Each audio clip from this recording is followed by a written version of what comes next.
আজকে আমি হচ্ছে আমার দিব। তো এখন গাইজ আমি হচ্ছে পুরোনো গেঞ্জি পরে আছি, একটু পরে নতুন গেঞ্জি পরে ফেলবো। জামা প্যান্ট আসেন এখন রেডি হয়ে এসে পড়ি আমরা। ঠিক আছে, আসেন রেডি হয়ে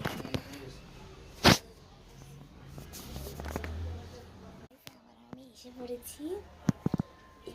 কেমন হয়েছে ঈদের আমি বলেছিলাম আপনাদেরকে সব শেয়ার করবো, এই যে আমার শেয়ার হয়ে গেছে। গাইজ গাইজ আপনারা কিন্তু একটা কথা কখনো বলবেন না যে আমি কিন্তু আপনাদের যেটা কথা দেবো ওটা রাখবো, কিন্তু আজকে এটা রাখতে পারিনি। কারণ কি, আজকে আমার ঘরে অনেক গেস্ট আসছে, এর জন্য আমি হচ্ছে আমার ঘরে আমার ভাই বোনের ওরা আছে, ওরা তো আমার চ্যানেলের বিষয়ে জানেন, ওরা জানলে অনেক চিল্লাবে, এগুলো বলবে। তো গাইজ আজকের মতন এইখানেই। আর হচ্ছে গাইজ আপনারা আমার নতুন নতুন ব্লগ দেখতে পারবেন, ওগুলোর জন্য রেডি থাকেন। টাটা, গুড বাই, আসসালামু আলাইকুম।